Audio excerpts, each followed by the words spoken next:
오늘 전체 내용은 신명기 9장에서 30장까지입니다. 30장까지인데 전체는 다 보지 않고 4계명까지 보게 될 것입니다. 그래서 여기에 보면은 10계명을 확대 해석해서 준 것이죠. 우리가 이거 다 지나간 것입니다. 그런데 그 10계명을 시작하기 전에 쉐마하라가 나오고 그 10계명을 다 마친 다음에 세겜 언약과 모압 언약이 나옵니다. 대부분은 세겜 언약을 중요하게 생각합니다. 그런데 성경을 읽어보시면 세겜 언약보다 모압 언약이 훨씬 더 중요합니다. 어쨌든 똑같은 거예요. 그 마태복음 16장에서 주는 그리스도시요 살아계신 하나님의 아들이시니다 이렇게 고백하면은 우리 기독교는 그 길을 제일 중요하게 봐요. 그 길을 제일 중요하게 보는데 마태나 마가가 그걸 기록할 때 심령을 좀 생각을 해봐요. 그건 이미 주를 그리스도라고 고백하는 사람들에게 쓴 거잖아요. 그 사람들이 받아서 보는 거죠. 그러면 그거는 중요한 게 아니지. 그 다음에 나오는 게 중요하죠. 그 다음에 나오는 게 뭐가 중요해요?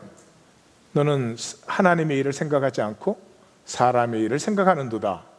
그러니까 마가와 마태가 쓰고 있을 때 입술로는 그리스도를 주님 주님 그렇게 부르면서도 항상 생각과 말은 하나님의 일에 관심이었고 사람의 일에 사로잡혀 있다. 그래서 이 복음서를 다시 써서 주는 것이다. 어쩌면 그렇게 우리하고 달라요. 자, 그러면 신명기 9장에서 30장까지 가려면 바쁘겠죠? 그래 빨리 가야겠어요. 그러면 이제 9장에서 11장 쉐마가 나오는데 여기에 이제 전반부는 뭐냐 그러면 쉐마 하면서 약속을 받으라는 거예요. 약속을 받는 길은 쉐마밖에 없다. 자, 그래서 약속을 받아야 되겠는데 문제가 있어요. 문제가 뭐냐? 이 백성은 목이 곧은 백성이에요. 그래서 목이 곧으니까 쉐마를 할 수가 없죠. 그래서 이 약속을 받을 수 없는 이 백성을 위해서 중보가 나오는 거죠. 그 중보가 뭐냐? 부모의 심정이에요. 그래서 이 부분을 보면은 모세가 중보를 하는데 이렇게 해요. 주의 백성이며 주의 기업입니다. 이렇게 시작을 해요. 중보 시작을. 중보 마감도 주의 백성이며 주의 기업입니다. 이렇게 말을 해요. 그 가운데 이 백성은 완악하고 악하며 죄를 지었습니다. 그런데 그렇다고 하나님이 죽이시면 하나님이 자기 백성을 죽이셨다고 세상 사람들이 할 것입니다. 하는 게 가운데 나와요. 그러니까 이 백성의 악함이 있습니다. 그러나 그렇다고 해서 하나님이 이 백성을 멸망하신다면 하나님도 별로 명예스러운 일은 아닙니다. 그걸 양쪽으로 주의 백성, 주의 기업 이렇게 말한단 말이죠. 그러니까 그 뜻이 뭐냐 그러면은 꼭 부모의 심정이에요. 자식이 부족해요. 자식이 부족하지만 내 자식이니까 내 생명을 나누었으니까 그 자식의 부족함에도 불구하고 긍휼히 여기시옵소서 하는 게 중보다 이 말이죠. 그래서 그 중보를 통해서 첫 약속은 깨어졌음에도 불구하고 둘째 약속을 받아서 이제 약속의 땅을 차지하리라. 이게 9장에서 11장까지 쉐마 부분의 전반부를 얘기하고 있어요. 그래서 그 기절을 보시면 중심 기절이 그래요. 내 공의로움이라 말라. 네가 약속의 땅을 받았을 때 네가 공의로워서 받는 게 아니다. 이 민족들의 악함이다. 여러분 기억하십니까? 창세기에서 하나님께서 세계의 배꼽 땅으로 팔레스타인을 창조하셨죠. 유럽과 아시아와 아프리카가 만나는 배꼽 지점이죠. 그러므로 이 땅에서 일어난 것이 전 세계로 이렇게 번져나가죠.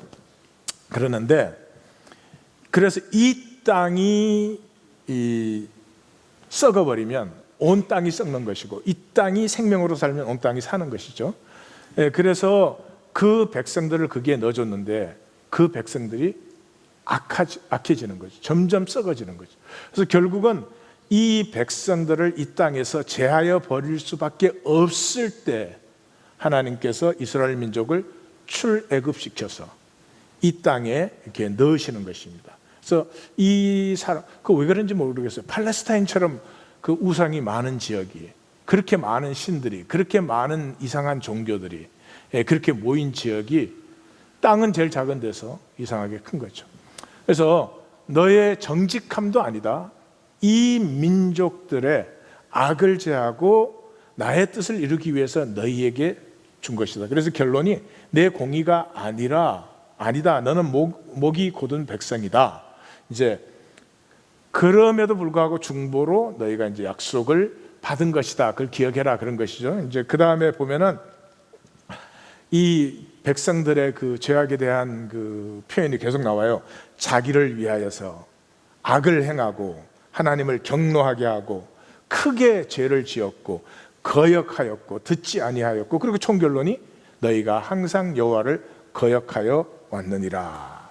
그래서 우리가 약속을 받는 길은 우리가 뭘 잘하거나 우리가 조금이라도 무슨 눈꼽만큼이라도 의의가 있어서가 아니라 이 중보로 말미암아 우리가 하나님과의 관계를 가질 수 있는 것이고 누릴 수 있는 것이다. 이제 여기를 보시면 벌써 이제 예수님이 중보시구나 하는 것도 우리가 만날 수 있어요. 그런데 이 중보에서 가장 중요한 건 뭐냐 그러면 바라봄이에요. 바라봄. 속사람에서 그랬죠. 제가 주님이 육체 가운데 오신 것은 우리의 속사람이 되어주기 위해서 육체 가운데 오셨어요. 육체 가운데 오시고 죽음을 품으심으로 하나님이 내게 그냥 오시면 내가 죽을 수밖에 없는데, 내가 죽지 않을 하나님이 되어서 내 안에 속사람으로 임하셨다, 이렇게 말씀드렸죠. 그죠?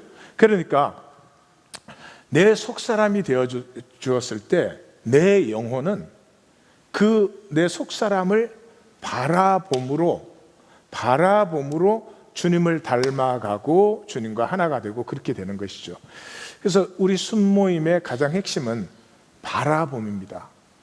순으로 모이시면 뭐를 나누고 알고 모든 것 하기 전에 이 순모임이 주님을 바라보는 것이 전부다, 그렇게 생각하셔도 돼요. 그래서 인간이나 인간의 모임이나 현상이나 그런 것을 보지 마시고 우리 가운데서 우리를 지금 모으셨는데, 무슨 뭐 세상에서도 우리가 잘할 수 있는 것, 우리가 모여서 우리끼리 잘할 수 있는 것, 그런 것을 위해서가 아니라 정말로 주님께서 두세 사람을 자기 이름으로 모으시고 주님의 일을 시작하기 위해서 주님께서 우리를 여기 모으셨기 때문에 그 주님을 바라보지 않고는 우리는 아무것도 알 수가 없죠. 그렇죠?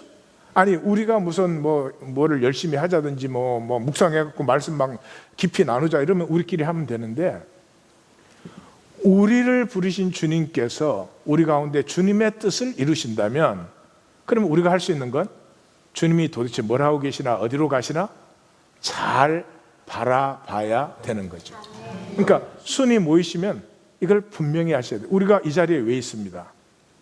이게 주님 바라보려고 여기 있는 게 이게 이 초점이 흔들려 버리면 그게 뭐 온갖 얘기가 다 나올 수 있고 뭐 자기 신세 타령이 나올 수 있고 뭐 하여튼 뭐 자기 성경 지식도 나올 수 있고, 이게 아니요, 그냥 사람은 이 사람의 마음이라는 건 자기도 모르는 거예요, 어디로 갈지를. 근데 이 바라봄이 어떻게 쉬운 것 같아요? 좀 해보신 분은 알겠지만 안 됩니다. 내가 주님을 바라봄으로 살아야지 이렇게 해보시면 단 1초도 제대로 안 되는 것을 알 수 있어요. 그게 안 되게 되어 있어요. 왜냐 그러면 우리 육체는 자꾸 현상을 바라보는 것이기 때문에 이 주님을 바라봐지지가 않아요. 그럼 어떻게 내가 주님을 바라볼 수 있나? 간단합니다. 내 존재에 절망하셔야 돼요. 내 존재에 절망하셔야 돼요. 욥이 완전한 의인이었거든요. 그래서 완전히 의롭게 살았어요. 그런데도 뭐 여러 가지 어려운 일을 당했어요. 예, 그러니까 새 친구가 욥을 위로하러 왔어요. 얼마나 힘이 들까 그래서 그 새 친구들이 와서 이제 욥에게 그래요. 그래도 그렇지 네가 부지불식간에 모르게 지은 무슨 죄가 있지. 아무런 이유 없이 이런 일이 일어나지는 않는다. 그러니까 욥이 이제 미치고 팔딱 뛰겠는 거예요. 예, 지금 내가 하나님을 고발할 판인데 하나님 이러려면 왜 나를 태어나게 하셨어요? 이러려면 태어나게 하질 말아야지. 어떻게 이런 일이 있을 수 있나? 그렇게 했어요. 그 다음에 엘리후가 왔어요. 그 엘리후한테도 욥이 아무리 생각해봐도 자기는 정말 의롭게 산 것밖에 없어요. 근데 그 다음에 어떻게 해요? 하나님이 나타나세요. 하나님의 임재를 딱 만나는 순간에 내가 뭐를 이렇게 하고 저렇게 하고 그런 문제가 전혀 아니라는 것을 알아요.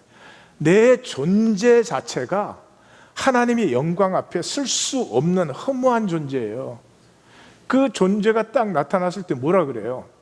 내가 티끌과 재 가운데서 회개하나이다. 그럼 뭐 잘못한 게 없는데 무슨 회개를 해요? 내 존재가 하나님 앞에 합당치 못하는 거죠.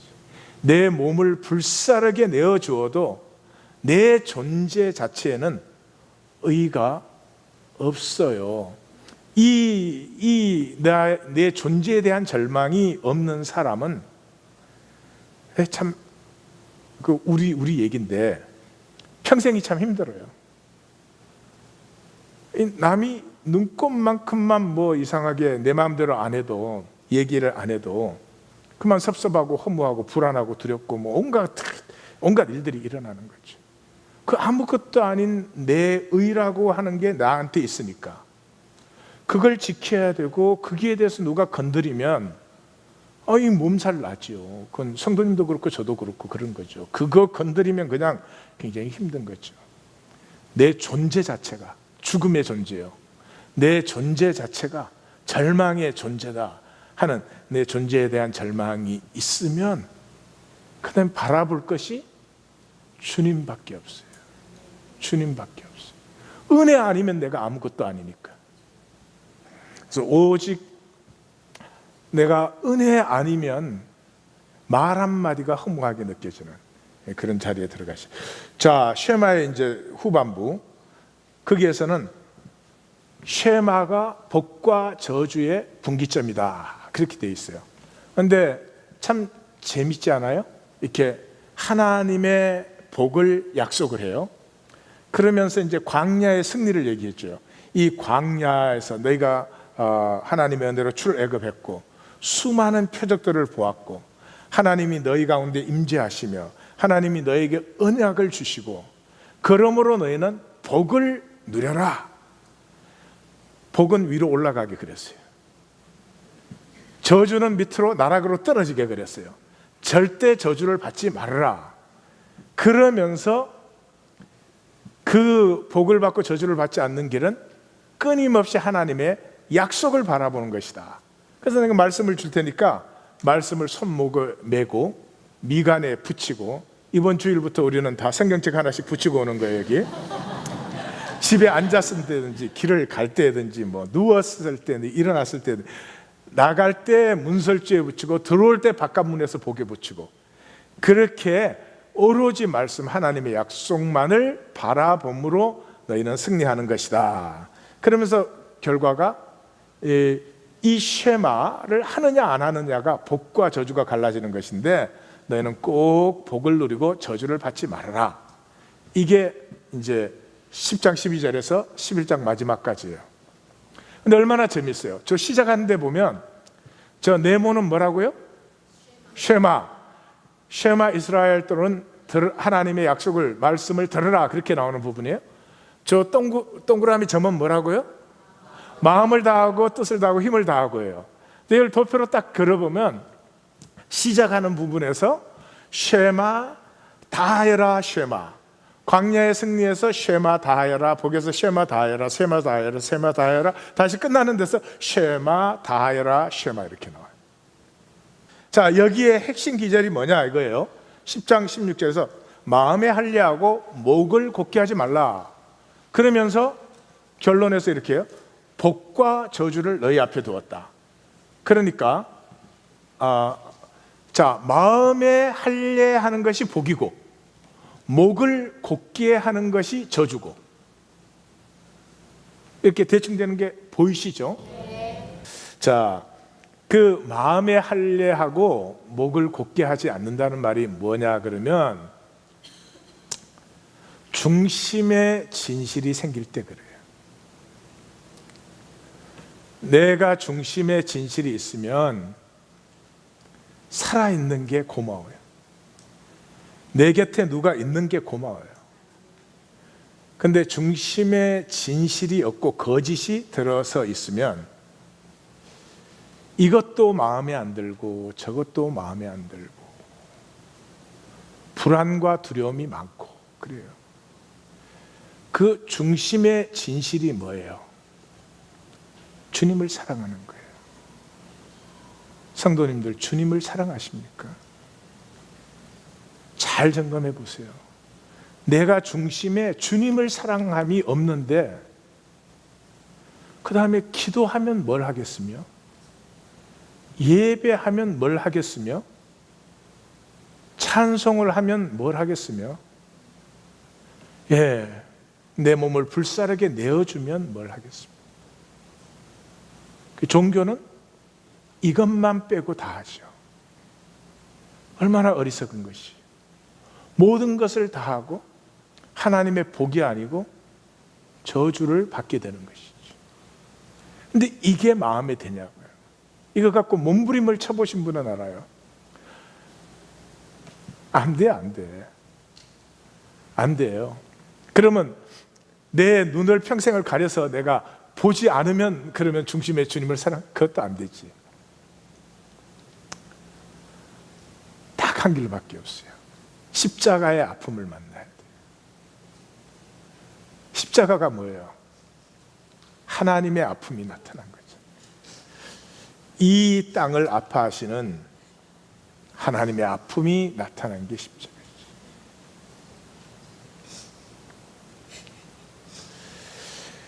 그 아픔을 만나기 시작하면서부터 제일 먼저 느끼는 것이 내가 깨끗해져 가고 있는 것을 느껴요. 제일 값어치 있는 삶은 깨끗한 삶이에요. 능력 있는 삶이 아니에요. 삶의 위대함은 얼마나 가졌느냐, 성취했느냐, 이루었느냐가 아니라 다 살고 나시면 한 가지를 했어도 좋은데 얼마나 깨끗하게 했느냐. 마음을 다하고 성품을 다하고 힘을 다하여 주님을 사랑함으로 했느냐. 그건 영원한 보석이죠. 찬란한 보석이겠죠. 그런 것이죠.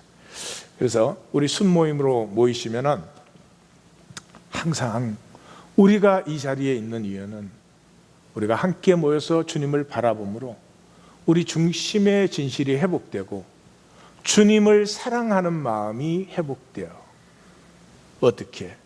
십자가의 아픔을 우리가 서로 느낌으로. 십자가의 아픔은 세상의 아픔이니까 서로의 아픔을 느끼게 되겠죠. 자, 이번에 이제 12장에서 18장까지 가겠습니다. 오늘 여기까지 가는데요. 여기가 1계명에서 4계명까지입니다. 그래서 1계명에서 4계명을 보면은 시작이 함께 먹음이에요. 1계명이 뭐죠? 나 외에 다른 신을 섬기 No other God before me. 그런데 나 외에 다른 신이 없는 것과 그게 12장 13장 1계명인데 함께 먹음이 무슨 상관이 있을까요? 그리고 이 가나안은 완전히 파멸시켜라 그래요. 심지어 전리품으로 얻은 금까지도 다 불에 태워서 없애라 그래요. 그 아까운 금. 이게 무슨 말이에요? 네? 하나님밖에 없는 것과 함께 먹으면 무슨 상관이 있어요? 이제 상관이 좀 보이시죠? 함께 먹음이 안 되는 이유는 뭐예요? 내가 섬겨야 될 다른 가치들이 있기 때문이죠. 이 세상에 섬길 수 있는 가치가 하나님밖에 없다면, 그러면 누구와 만나도, 많이 있는 사람, 적게 있는 사람, 능력 있는 사람, 없는 사람, 잘난 사람, 못난 사람 만나도 그냥 같이 하나가 될 뿐이지, 그게 무슨 구분과 분리가 일어날 수가 있어요? 잘 보셔야 됩니다. 종교를 원하지 않아요. 하나님만이 하나님이십니다, 신이십니다 이러라는 게 아니고요, 정말 나에게 유일한 가치는, 진정 영원하고 절대적인 가치는 하나님밖에 없다면 그럼 반드시 함께 먹으면 이러죠. 너하고 나 사이에 무언가가 잘 통하지 않고 있다면, 잘 보세요, 무언가 다른 가치가 그게 끼어들고 있는 거죠.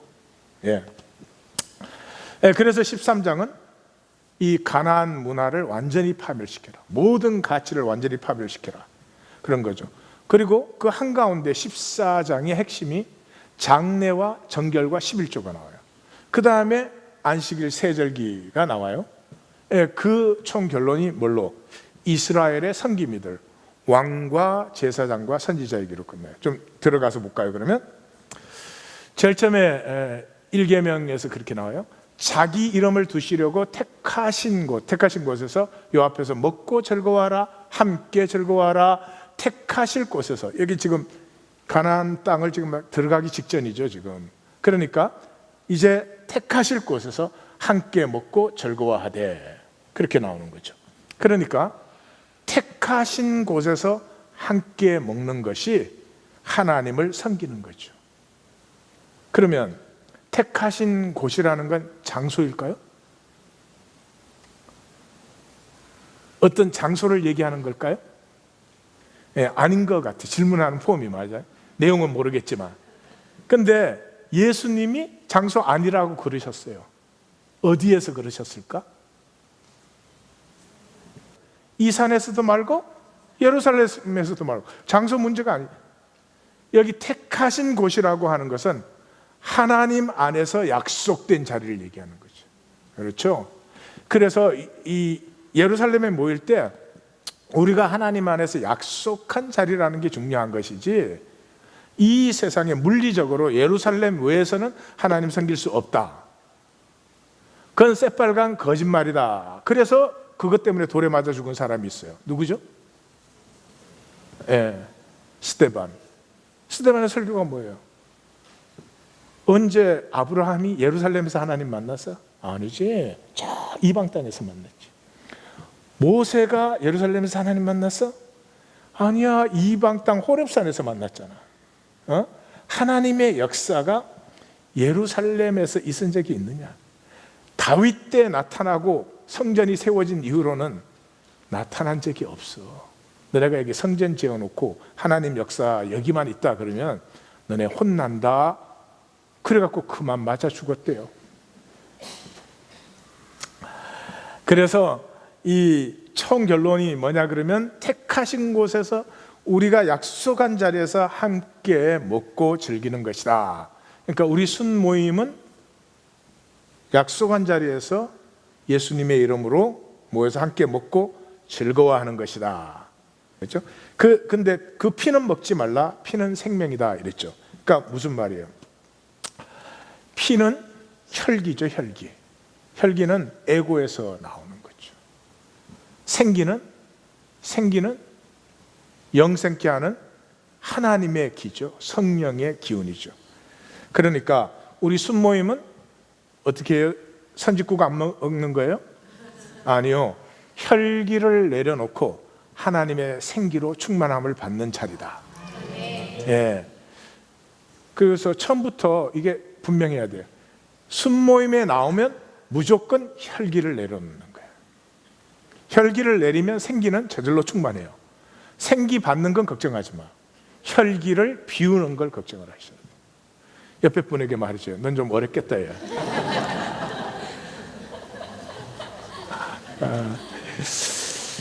그래서 그 완전 파멸 부분에서 나오는 말이 죽이라, 따르지 말라, 듣지 말라, 긍휼히 여기지 말라, 애석히 여기지 말라, 덮어버리지 말라, 숨기지 말라, 용서 없이 죽이되 돌로 쳐 죽여라, 전멸해라, 전부 불살라라, 영구히 폐허시키라, 손에 대지 말라. 이런 말을 이해를 못하면은 하나님 왜 이러냐 뭐 이러는 거야. 아니요. 그 물리적인 사람 다 죽이고 그 마을을 다 없앤들 그 가치를 없애지 않으면 무슨 소용이 있어요. 지금 이거 언제 하는 얘기예요?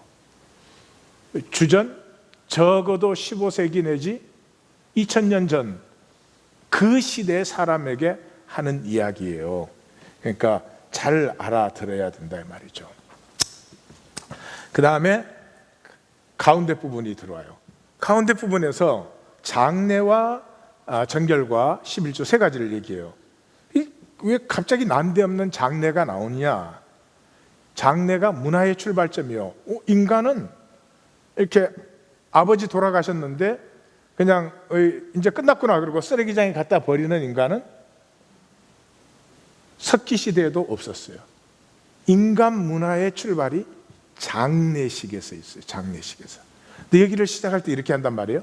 너희는 여호와의 성민이라, 자기 백성으로 삼으셨다. 자기의 기업으로 삼으셨다. 이래요. 여기에 단어가 스쿨라인데 보하라는 거죠. 너는 하나님의 성민이야. 하나님이 너를 보배로 삼으셨다.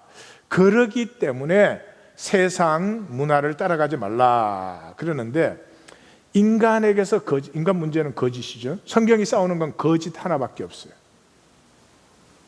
성경은 악해도 용서해요. 죄를 지어도 사함이 있어요. 근데 거짓되면 어쩔 수가 없어요. 내가 너를 도무지 알지 못하노라. 성경은 거짓과 싸우는 거죠. 그래서 예수님은 거짓이 어디에서 나왔다고? 마귀에게서 나왔다. 거짓의 아비요, 거짓을 할 때마다 제 것으로 한다. 그래서 우리가 믿는 사람이라면 가장 깨어 있어야 되는 부분이 우리의 거짓이에요. 거짓인데, 이 장례는 우리 문화의 출발일 뿐만 아니라 우리 생애의 영원한 거짓이에요. 이 단절의 두려움 때문에 영원한 미화를 시켜요. 그래서 다 죽고 나면 좋은 소리 한다고. 그런다니까? 죽으면 다 좋은 소리예요. 왜? 더 이상 경쟁자가 아니니까. 이건 새빨간 거짓말이에요. 좋은 소리 할 거면 살아있을 때 해주시고, 우리 인생은 잘 들으십시오. 죽은 다음에 가치를 부여해 주는 게 아니라, 죽은 다음에 그 사람이 이렇게 훌륭해서 뭐 이러는 게 아니고, 살았을 때 내가 가치를 창조하는 것이 인간의 삶이다. 죽었을 때 무슨 좋은 소리 듣는 것이 아니고 살았을 때 가치를 창조하는 것이다. 그래서 이 장례가 인간 거짓의 알파와 오메가예요. 그 다음에 정결이에요. 정결은 간단하죠. 삶의 모양과 내용은 반드시 연결되어 있어요. 우리는 항상 이렇게 생각하잖아요. 내가 뭐 이렇게 살기는 이렇게 살지만 행동은 이렇게 하지만 나는 그런 사람은 아니야. 이런. 성도들을 날마다 괴롭히면서 그냥 내가 성도를 사랑해 이런단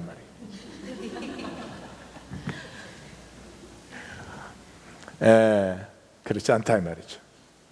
내용과 모양은 서로 연결되어 있다. 이게 성경에 나오는 건가요? 안 나오는 건가요?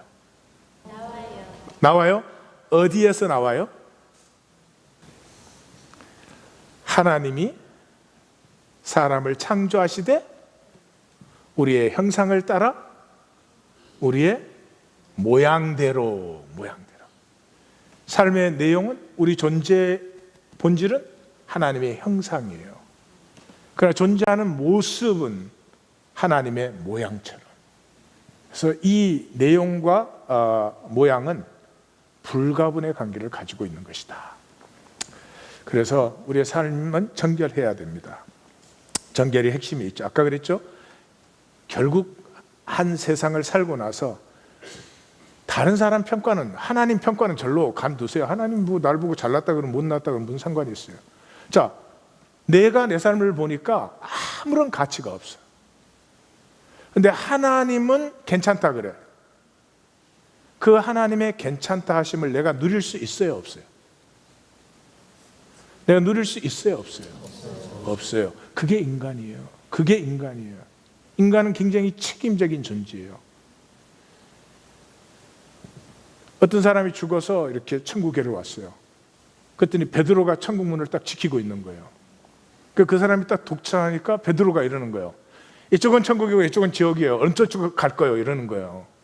예, 별로 친절하지도 않게. 그래서 그 사람이 날 보고 선택하라고요? 너무 당황스럽잖아요. 그러니까 베드로, 그럼 당신이 선택하지. 평생을 선택했잖아요. Every second you have chosen. 빨리 선택해요. 그 사람이 너무 당황스러우니까 저에게 그러면 3분만 시간을 주십시오. 베드로가 아니요. 평생에 선택을 했는데 뭘 지금 와서 망설이십니까? 그 사람이 고개를 떨어뜨리더니 지옥 쪽으로 가죠. 그게 인간이에요. 내게 가치가 없는데 남이 아무리 가치 있다고 해줘도 그 가치 누려지지 않아요. 세 번째가 11조죠. 11조가 이 더불어 살기인데 이 부분에서 11조란 말이 3번 나오죠. 시작을 이렇게 해요. 너는 마땅히 11조를 드릴 것이며. 11조가 뭐예요? 이 부분에서 강조하는 11조에서는 노비와 객과 고아와 과부를 저버리지 말라 하는 당부가 나오는 부분이에요. 여러분 잘 보십시오. 가슴이 통하면 반드시 물질도 통해요. 이렇게 통하냐 저렇게 통하냐 얼마나 통하냐 그거보다 훨씬 더 중요한 것은 통하냐 안 통하냐, 그게 이제 중요한 거죠. 근데 가슴이 통하면 물질은 반드시 통하게 돼 있어요. 자식하고 가슴이 통하는 건 본능이지만 나와 상관이 없는 사람과 가슴이 통하는 것은 생명의 복입니다. 가슴이 통하기 시작하면, 가슴이 통한 관계에서는 반드시 약속의 유업이 순환되게 돼 있어요. 그래서 순모임에서 가슴이 통하기 시작하죠. 그럼 분명히 물질도 통하기 시작할 거예요. 뭐 작은 거라도, 음식 하나라도, 무슨 순에 있는 사람들이 서로 좋아하는 거 모르겠어요. 하여튼 가슴이 통하면 반드시 이 spiritual openness가 생기면 physical openness가 같이 따라오죠. 그럼 놀라운 일이 생깁니다. 놀라운 일이 생겼는데 그게 뭐냐 그러면 가슴이 통하면 일어나 걸을 수 있게 됩니다. 자기 인간 좌표에 딱 사로잡혀서 스스로도 꼼짝을 못하던 사람이, 내가 나를 봐도 왜 이렇게 살까? 이렇게 살고 싶지 않은데 왜 이럴까? 그 사람이 자기 혼자 아무리 애를 써도, 아무리 깡을 써도, 아무리 뭐 믿습니다의 시옷을 100개를 달아도 일어나 걷지 못해요. 근데 누군가 내 가슴과 통하기 시작하면 일어나 걷기 시작해요. 근데 저는 이번에 묵상을 하면서 풀렸어요. 그 왜 일어난 사람에게 자기 자리를 들고 걸어가라 그럴까? 여러분, 왜 예수님이 일어났으면 그 더럽고 낡은 자리는 다 버리고 그거를 들고 자기 자리를 들고 걸어가라 그래요? 그 왜 자기 자리를 들고 걸어가라 그럴까요? 그 자기 자리가 그 깔아뭉갠 게 자기의 가능성이었어요. 우리 모두는 내 가능성을 두려워합니다. 그걸 가지고 시도했다가 실패하면 표준말로 쪽팔리니까.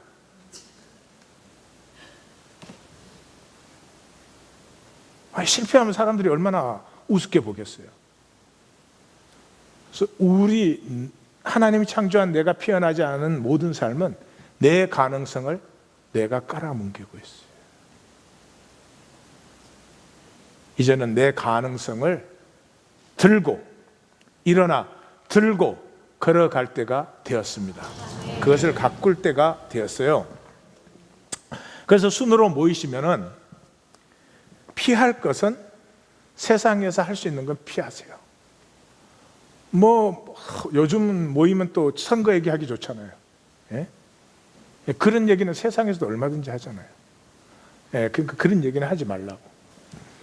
하여튼 순을 출발할 때 이 약속이 오늘 나누는 것들이 제 첫 모임에서는 그것만 나누시면 돼요. 우리가 모인 것은 우리의 유일한 중보자 되시는, 아무런 존재적 의의가 없는 나를 하나님 앞에 모든 의로 세우시는 주님을 바라보기 위해서 여기에 모였습니다. 여기에서 모여서 우리의 할 일은 딱 한 가지입니다. 하나님의 아픈 가슴을 조금이라도 느끼는 것입니다.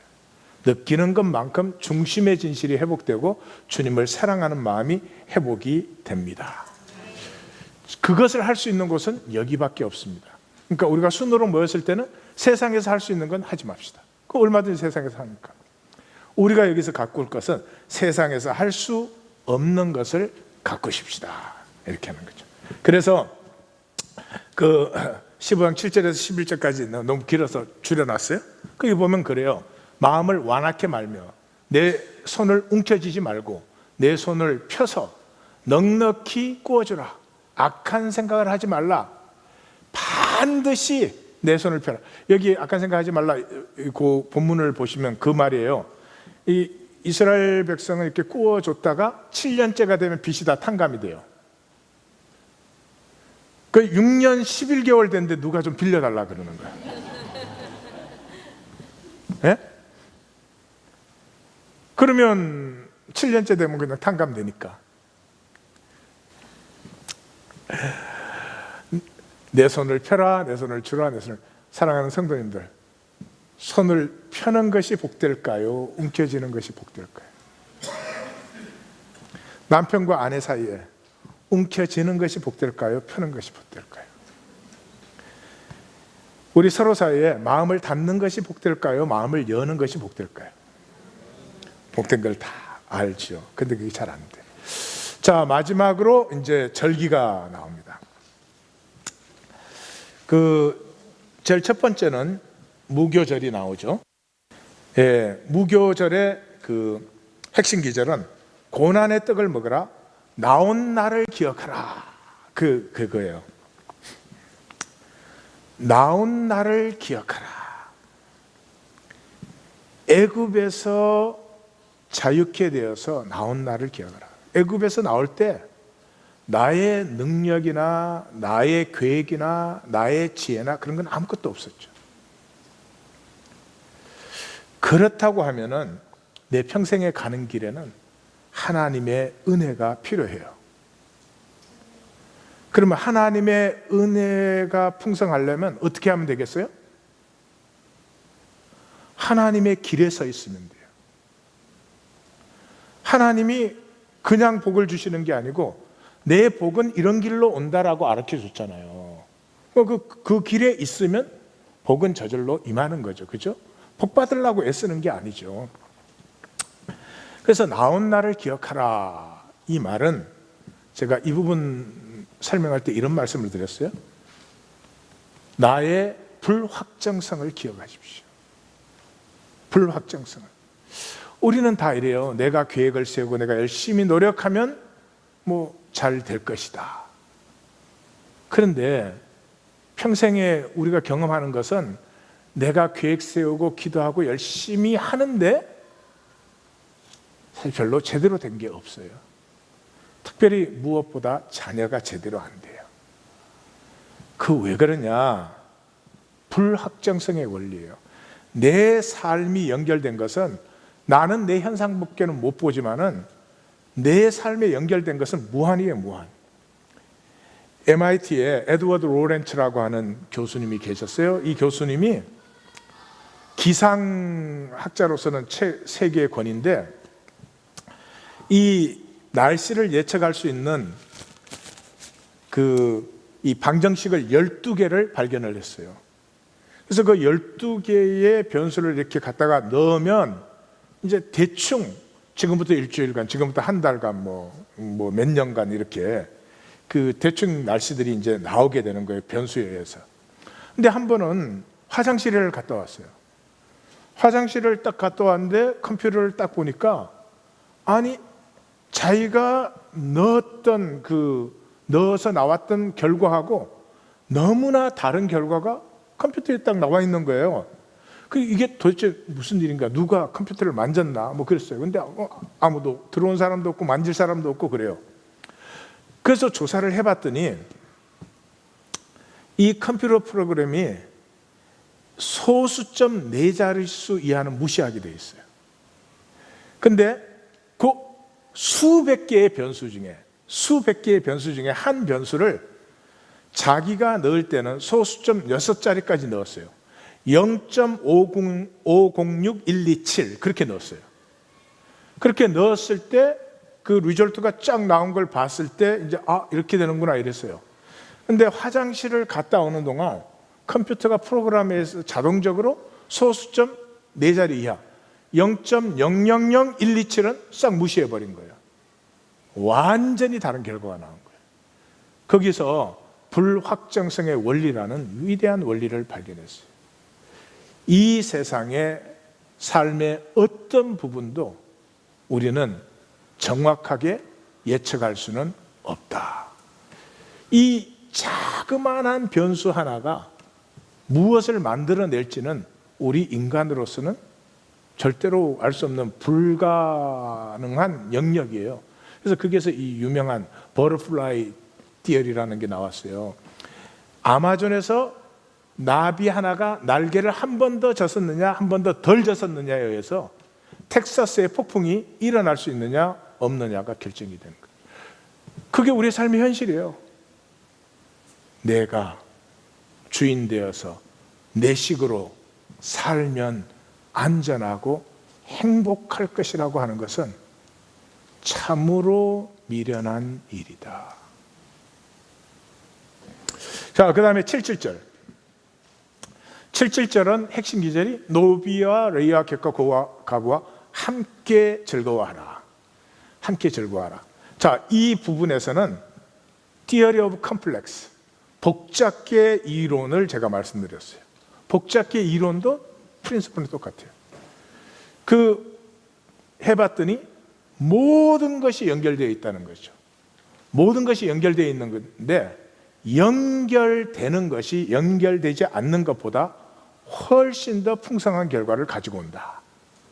이것을 Theory of Complex라고 그래요. 그래서 유명한 말이 있어요. Whole is more than sum of all parts.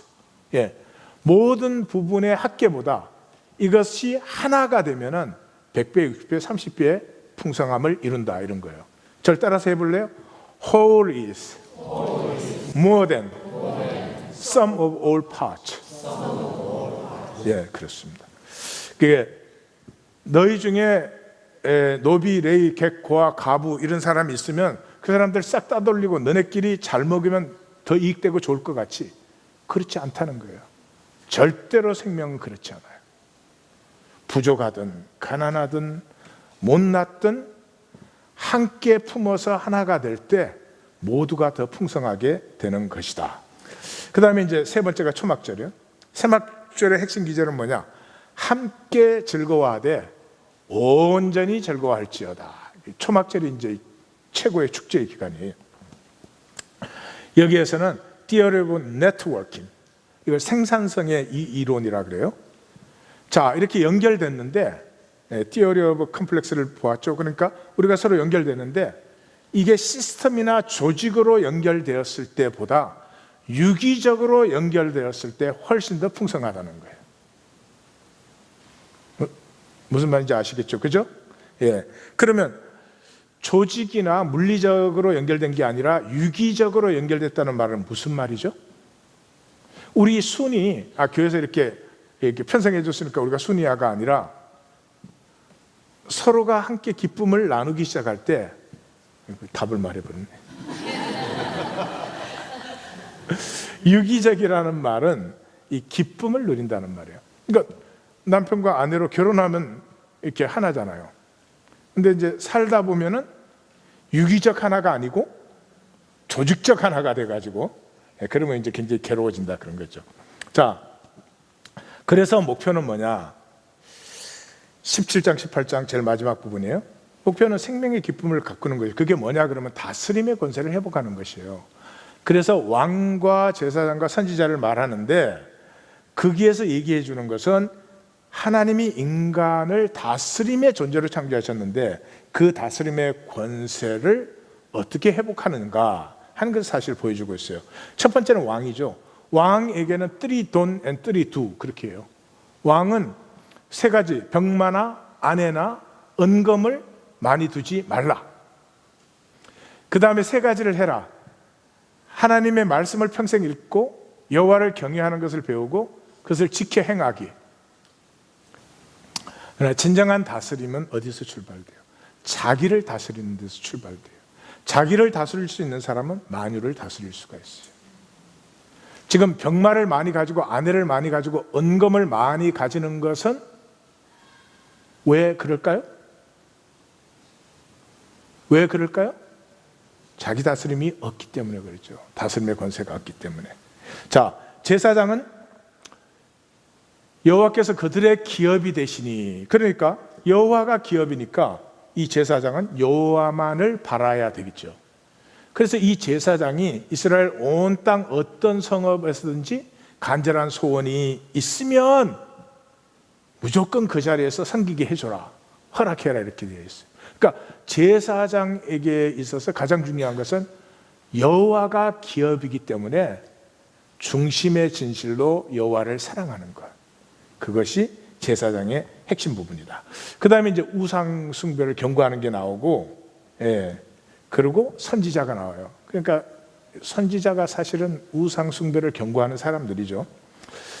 거짓 가치를 경고하는 거죠. 그래서 여기 핵심은 내 말을 그 입에 두리니 제 마음대로 말하면 죽임을 당하리라. 그럼 여러분 생각에 우리 기독교는 하나님의 말씀을 그 말씀대로 전한다고 생각되십니까? 그렇지 않겠죠. 그러니까 지금 기독교가 이러겠죠. 하나님의 말씀이 선포된다면 뭐 두말할 것도 없겠죠.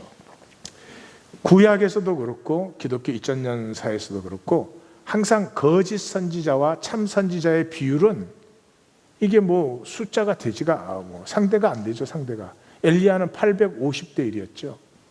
또 미가야라는 선지자와 또 거짓 선지자들은 뭐 400대 1이었나요? 뭐 그렇죠. 항상 그런 것이죠. 자, 이 왕 제사장 선지자를 보면서 우리에게 한 소원이 있습니다. 우리의 꿈은 이 땅에 하나님의 불씨가 되자. 우리가 순으로 이렇게 모이는데 우리가 순으로 모여서 무슨 대단한 일을 할 것 같지는 않아요. 또 순으로 모으시는 이유가 우리를 보고 대단한 일을 하라고 모으는 것도 아니죠. 하나님이 항상 원하시는 것은 씨앗을 원하십니다.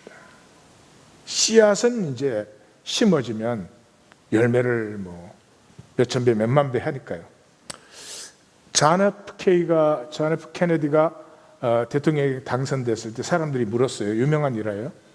당신이 가장 존경하는 정치인이 누구십니까? 그러니까 우에스기 요잔입니다. 그렇게 답을 했어요. 근데 그 당시에는 일본 사람도 우에스기 요잔이 누군지를 몰랐어요.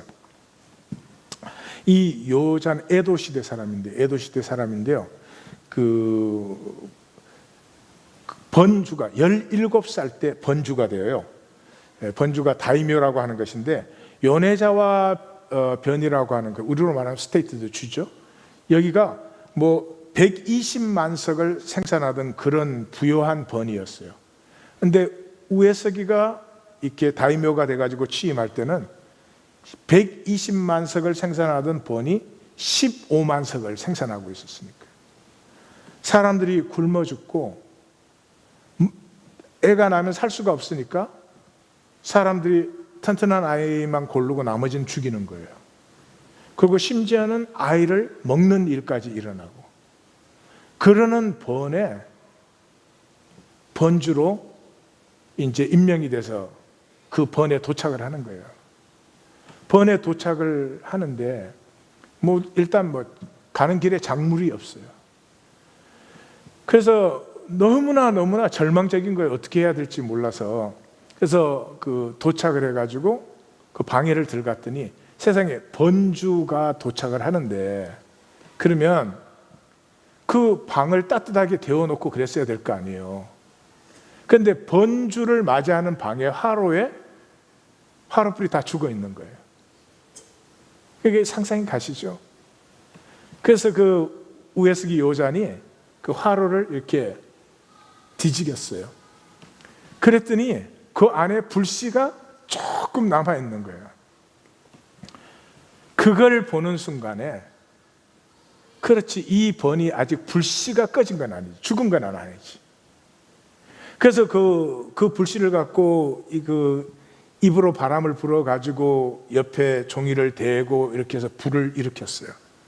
그리고 거기 자기를 호위하고 있는 그때 사무라이들이죠. 사무라이들을 보고, 우리 연애자와 번은 이 화로와 같습니다.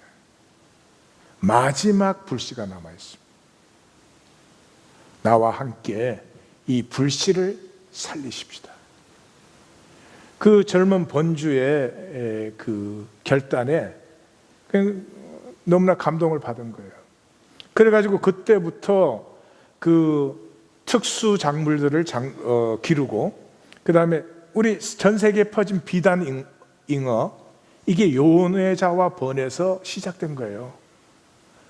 그걸 길러서 관상용으로 팔기 시작하고, 또 그 사람들에게 교육을 시키고, 이렇게 해서 완전히 죽어가던 번을 에도 시대에 최고로 번성한 번으로 길러내기 시작합니다. 그래서 이 한국의 우리 그 신한연구소에서 책을 발행했어요. 상하권으로 불씨라는 책이에요. 예수님이 뭐라 그랬어요? 내가 불을 땅에 던지러 왔으니 이 불이 붙었으면 내가 얼마나 좋겠느냐. 우리는 왜 여기 있습니까? 하나님 교회는 왜 여기 있습니까? 우리가 무슨 세상을 뒤집자는 것도 아니고, 세상을 어떻게 새롭게 하자는 것도 아니고, 그건 하나님이 하실 일이죠. 우리가 할 수 있는 일은 불씨가 되는 것입니다. 불씨가 되는 것입니다. 어떻습니까? 끝까지 내 욕심과 육체에 사로잡혀서 열심히 살고도 부끄러운 삶을 계속 사시겠습니까? 아니면 깨끗할 수 없는 우리의 생명을 성령의 불이 붙어서 다 태워진 정결함으로 주님 앞에 나아가겠습니까? 불씨가 되십시오. 자, 순모임 가꾸기 하고 우리 기도를 하겠습니다. 자, 순모임 가꾸기는 매 주말에 제가 이제 우리 카톡방에 순장방을 만들 것입니다. 그래서 오는 주에 뭐를 인도하실 건지를 제가 보냅니다. 그거를 소화시키십시오. 자기가 소화시켜야 됩니다. 여러분, 우리 성도님들이 여기 말씀 전가할 때 두 종류의 성도님들이 계신 것을 아마 느꼈을 거예요. 한 종류는 내용을 숙지해 갖고 나와서 내용을 이렇게 말하는 것입니다. 또 한 종류는 자기가 소화를 해가지고 그 소화한 것을 전하는 것이죠. 두 개 달라요. 똑같아 보이지만 아마 느낄 수가 있을 것이에요. 순장님들이 거주에 인도할 것을 이렇게 가이드라인 앞에 놓고 이렇게 안내하셔가지고는 불씨는커녕 있는 불도 꺼져요. 그러니까 소화를 시키셔요. 소화를 시켜야 된다는 말은 이런 말이에요. 순원들이 모이는, 이렇게 도착하는 것부터 상상을 하시는 거예요. 도착하면 어디에 어떻게 앉을까? 누구는 어디에 앉을까? 이 사람과 이 사람이 이렇게 마주보고 앉는 것이 좋은가? 대화는 어떻게 시작될 것인가? 그렇게 시작된 대화는 어떻게 진행이 될까? 그렇게 이매진 하셔야 돼요. 그러면 뭐를 기도해야 되고 뭐를 준비해야 되는지가 자꾸 나타나게 돼 있어요. 그렇지 않고 뭐 순모임 사람들 뭐 초청해서 오겠지 뭐 이렇게 해가지고는 생명은 가꿔지잖아요. 두 번째, 함께함의 사역으로 일을 가능하면 나누세요. 순장이 혼자 다 하지 마시고, 우리는 예를 들면 떡과 잔을 이제 순모임마다 나누어요. 주일 친교 시간에도 나눠요. 친교팀에서 준비해 주지 않습니다. 각 순별로 준비하셔야 돼요. 그러면 떡을 준비해서 오는 순원, 잔을 준비해서 오는 순원, 그걸 맡기시라고. 일을 나눌수록 유기적이 되어집니다. 그 다음에 참석자를 가꾸세요.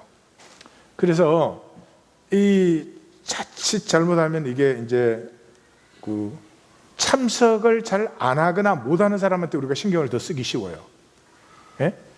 근데 참석을 못하는 사람에게 에너지를 너무 뺏기지 마세요. 그 사람에게 관심은 기울여주고 연락은 하되 그냥 그 100% 모이는 게 목표가 아니에요. 와 있는 사람들 속에 성령의 교통이 일어나도록. 아무도 안 오고 부부만 있다. 우리 부부만. 그때는 성령님의 그 뜻을 보셔야 돼요. 부부가 먼저 통하기를 원하고 있어요. 그러니까 두 사람이 순이 되시라고.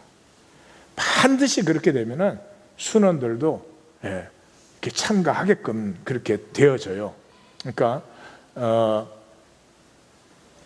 참석하는 사람들을 앞에서 말한 것들로 세워가는 것에 에너지를 더 많이 썼어요.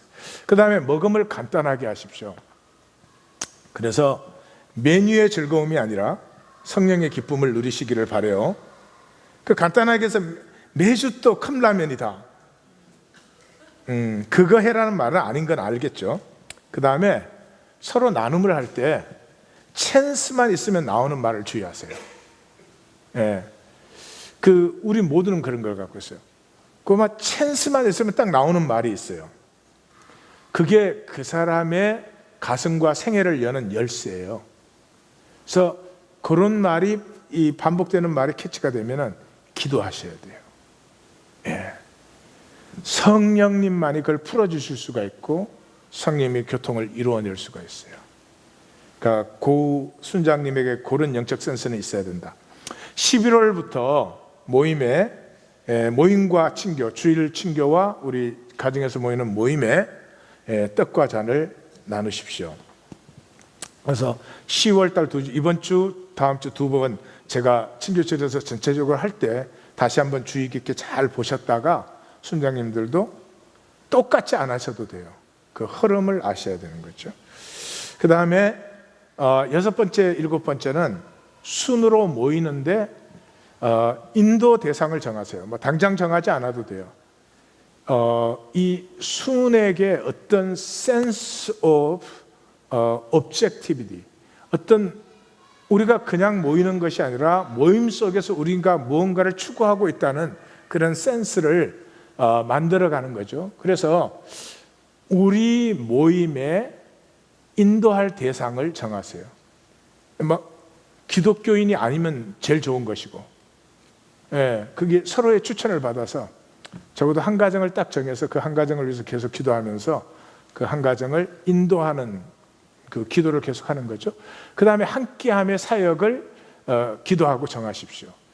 자, 우리 순이 이렇게 모이는데 우리 순이 가부와 고아와 객과 나그네를 위해서 할 수 있는, 나눌 수 있는 것이 무언가 없을까 하는 걸 기도하고, 너무 쉽게 일일 노동자들한테 가가지고 도너츠하고 커피 나누어 주자 이렇게 하지 마시고 계속 같이 기도하다가